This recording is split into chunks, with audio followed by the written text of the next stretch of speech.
नमस्कार दोस्तों, स्वागत है आपका आपके अपने YouTube चैनल ऑनलाइन स्टडी 24/7 पर। दोस्तों, हम लोग ने इससे पहले पार्ट में कॉन्ग्रुएंसी के बारे में समझा था, जाना था। आज हम लोग जिस पार्ट के बारे में जानेंगे वो है सिमिलरिटी। और सिमिलरिटी में ही आगे मैं आपको बताऊंगा मिड पॉइंट थ्योरम। तो मिड पॉइंट थ्योरम जानने के लिए आप वीडियो को पूरा देखते रहें दोस्तों। तो चलिए शुरू करते हैं अपने आज की क्लास को। आज की क्लास है सिमिलरिटी।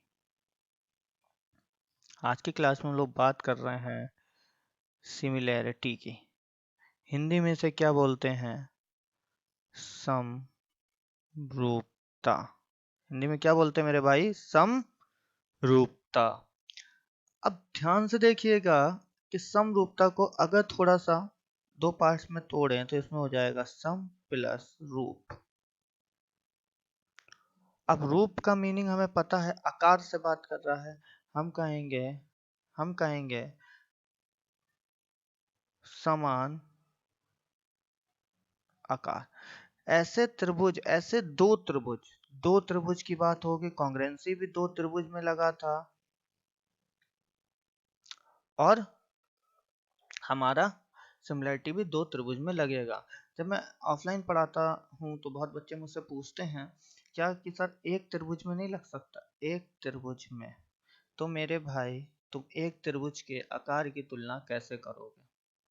हमें सिमिलरिटी या कॉन्ग्रुएंसी लगाने के लिए कम से कम दो त्रिभुज की जरूरत होगी। वैसे अगर आपके दिमाग में भी आए कि एक त्रिभुज में नहीं लग सकता तो नहीं लग सकता। दो त्रिभुज के अगर रूपरेखा समान हो तो वो सिमिलर त्रिभुज कहलाते हैं। और अगर दो त्रिभुज सिमिलर हैं, दो त्रिभुज समरूप हैं, तो उनके सभी कोण बराबर होंगे। ठीक है, पहली बात, अगर दो त्रिभुज समरूप हैं तो उनके सभी कोण बराबर होंगे, ये बात आप याद रखेंगे। और दूसरी बात, उनकी सभी भुजा का अनुपात भी बराबर होगा। समझे मेरी बात भाई? कि पहली बात तो यह कि उनके सभी कोण बराबर होंगे अगर दो त्रिभुज समरूप हैं, और समरूप होने पे मेरे भाई उनके भुजा का अनुपात बराबर होता है, भुजा बराबर नहीं होती है। समरूप होने में उनकी भुजा का अनुपात बराबर होता है। ये आप दो बातें याद रखेंगे। पहली बात क्या बताई कि सभी कोण क्या होंगे? बराबर होंगे। और दूसरी बात बताई उनकी भुजा का अनुपात भी बराबर होगा। वो होते हैं हमारे समरूप त्रिभुज। ऐसे त्रिभुज जिनके सभी कोण बराबर हो या उनकी भुजा का अनुपात बराबर हो तो समरूप त्रिभुज कहलाते हैं। अब समरूप त्रिभुज के लिए देखते हैं पॉइंट नंबर 1, कुछ प्रॉपर्टी होती हैं। तो पॉइंट नंबर 1 कहता है ए ए ए ए मीन्स एंगल और एंगल। इसका मीनिंग क्या है मेरे भाई? इसका मीनिंग ये है, मान लीजिए हमने दो त्रिभुज लिए, बहुत ध्यान से समझिएगा। हमने दो त्रिभुज ले लिए,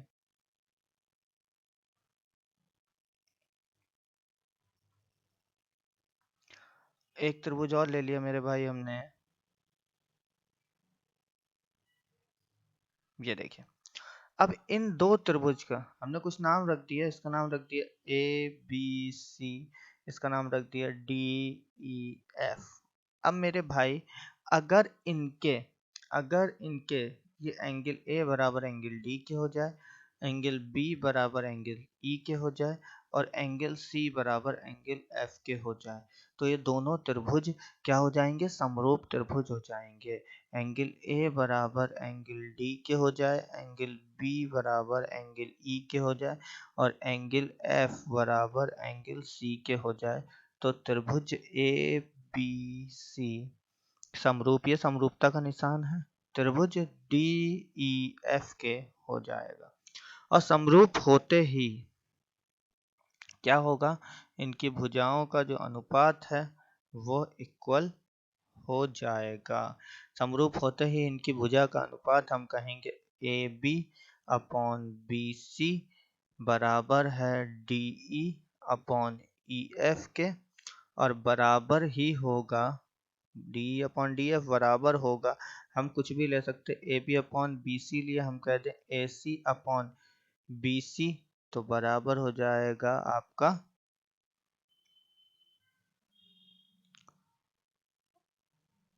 ए सी अपॉन बी सी बराबर हो जाएगा D F upon E F के। तो उनकी भुजाओं के अनुपात भी बराबर हो जाते हैं त्रिभुज के समरूप होते ही। आई होप कि ये बात आपके क्लियर हो गई होगी। ठीक है, चलते हैं अपने अगले पॉइंट पे। पॉइंट नंबर 2 की बात कर रहे हैं। पॉइंट 2, पहले वाले का जस्ट उल्टा, पहले वाले का जस्ट उल्टा क्या है, एस एस एस। अब आप कहेंगे एस एस एस का मीनिंग क्या है, तो हम कहेंगे मेरे भाई एस एस एस का मीनिंग है साइड साइड और साइड। बट एक बात याद रखना, इम्पोर्टेंट बात है ये, कि हम सिमिलैरिटी में बात करते हैं रेशियो की साइड में। एंगल तो बराबर करेंगे पर साइड के हमेशा रेशियो की बात करेंगे, कभी साइड इक्वल की बात नहीं करेंगे। तो देखिए क्या है, हम कहेंगे अगर ये कोई ट्रायंगल है ए बी सी डी ई और F, A B C D F triangle है, तो हम अगर आपसे बोले किन्हीं दो त्रिभुज की, किन्हीं दो त्रिभुज के भुजा का अनुपात अगर समान है तो त्रिभुज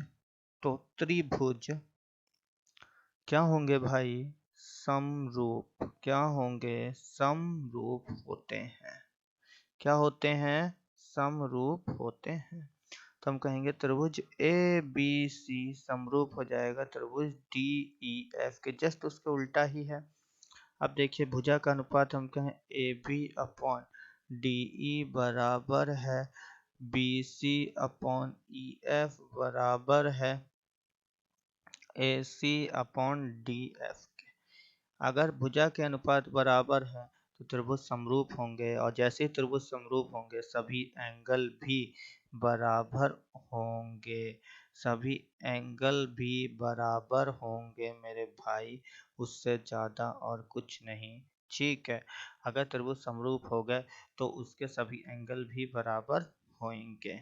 आई होप ये बात आपके समझ आ गई होगी।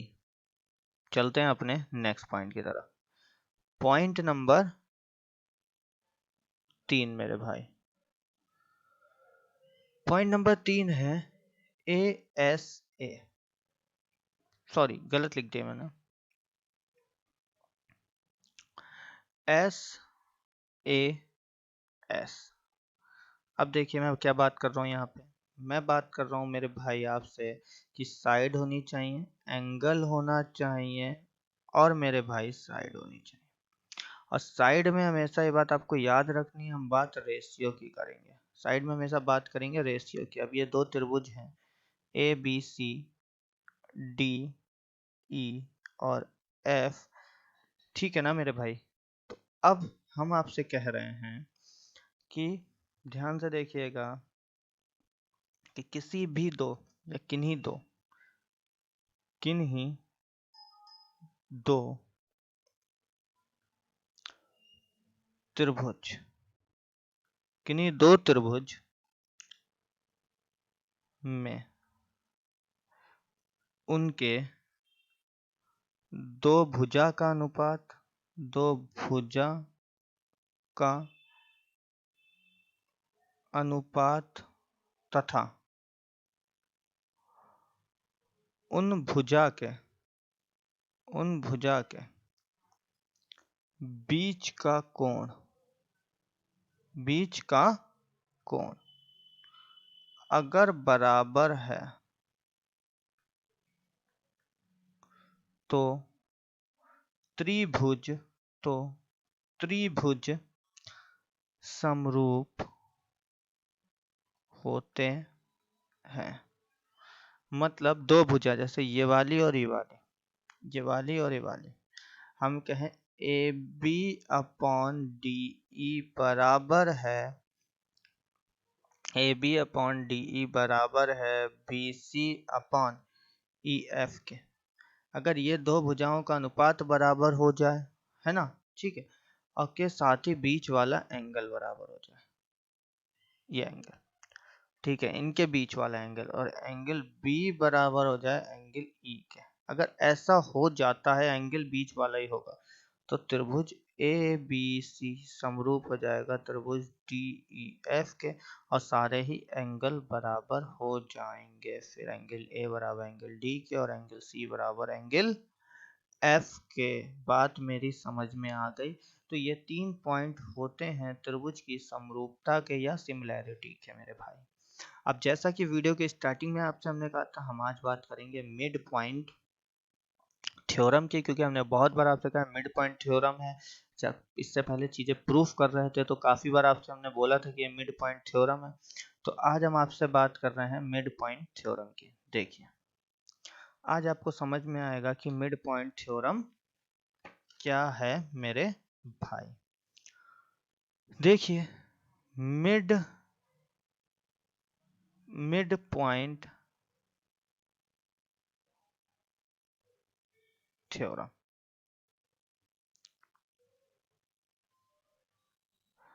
अब देखिए मिड पॉइंट थ्योरम क्या है। मिड पॉइंट थ्योरम तो बस इतनी सी है, मिड पॉइंट थ्योरम तो बस ये कहती है, अगर किसी त्रिभुज की दो भुजा के मध्य बिंदु को मिलाते हैं तो वह लाइन तीसरी भुजा के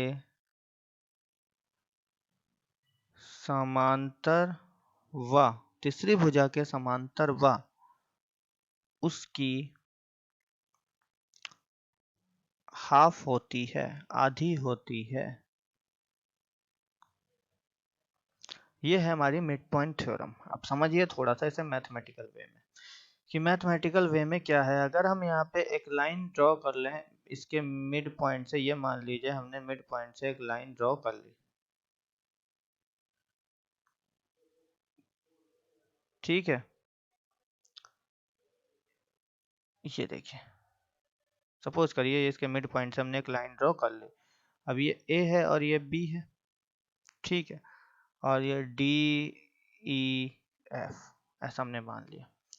अब अगर ए बी मिड पॉइंट है इसके, तो आपसे क्या कहा कि अगर मिड पॉइंट को मिलाने पे एक लाइन बनती है जो कि ये बनी, तो ये जो लाइन होगी ए बी वो पैरेलल होगी ई एफ के। पहली बात तो ये कही। दूसरी बात, ए बी आधी होगी, हाफ होगी ई एफ की। ये है हमारी मिड पॉइंट थ्योरम मेरे दोस्तों, ये है हमारी मिड पॉइंट थ्योरम। अब जैसा कि आपको पता है हमारे पढ़ाने का तरीका, हम इसका जानेंगे क्या, प्रूफ। तो जब हम प्रूफ जानेंगे तो प्रूफ देखते हैं। ये समरूपता से आता है, अभी आपके समझ आ जाएगा बहुत इजी तरीके से। ए बी सी डी और ई हमने मान लिया, या लेट करा, या माना पॉइंट डी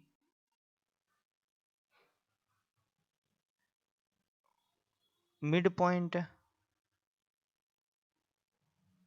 ठीक है, और सेम एज पॉइंट ई भी मिड पॉइंट। ठीक है।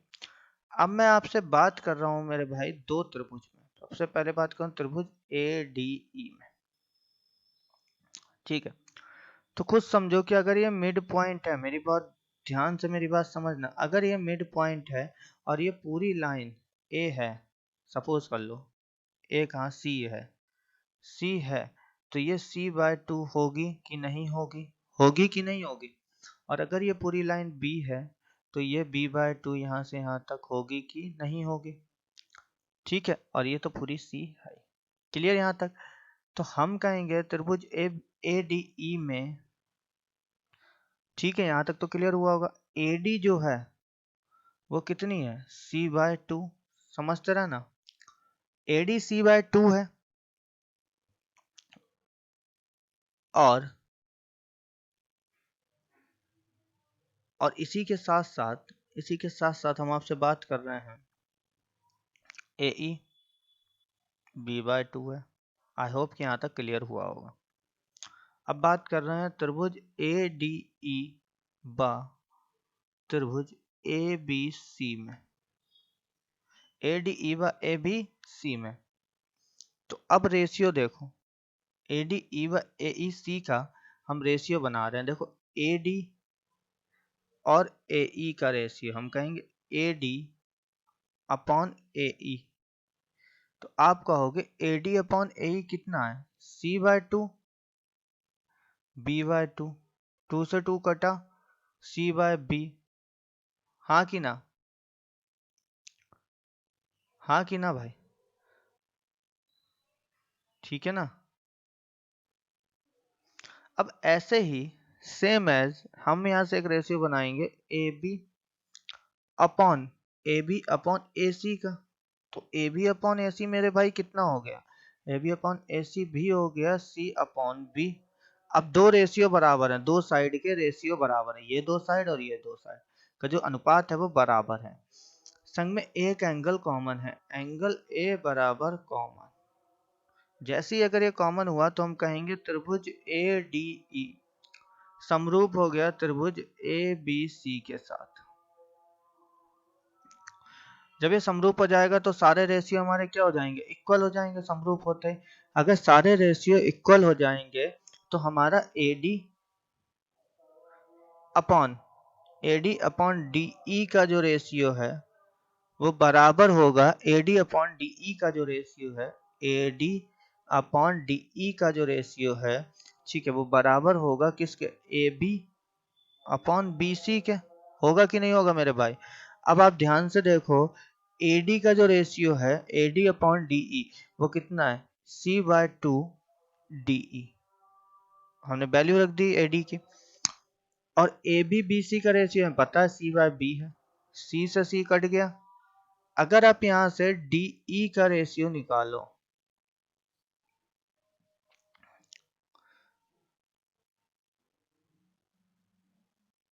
यहाँ पे ये A होगा मेरे भाई, ये हम थोड़ा सा गलत लिख गए थे। तो AB अपॉन AC था वो, ठीक है, और हमें चाहिए AB अपॉन BC। तो ये मेरा हो जाएगा कितना, C अपॉन A। ठीक, अब देखो C से C कट गया, A इधर चला जाएगा और DE इधर चला जाएगा और A इधर चला जाएगा। यहाँ तक तो समझ आया होगा, ये हो गया A/2।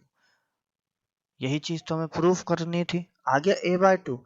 अब समांतर कैसे होगी, तो सारे एंगल बराबर हो जाएंगे, एंगल A तो कॉमन है। हम कहेंगे एंगल D जो है वो बराबर होगा एंगल B के, और एंगल E बराबर होगा एंगल C के। और अगर दो एंगल बराबर होते हैं तो उनके बीच की दूरी भी बराबर होती है।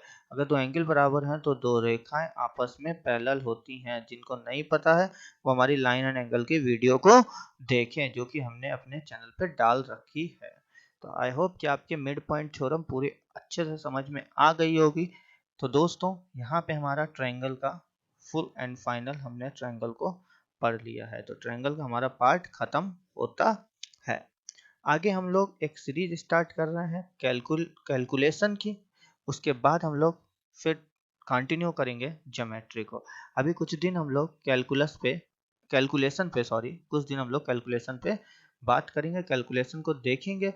आफ्टर दैट हम लोग फिर से कंटिन्यू करेंगे 2 से 5 दिन के बाद ज्योमेट्री को। चलिए मिलते हैं आपसे नेक्स्ट वीडियो में।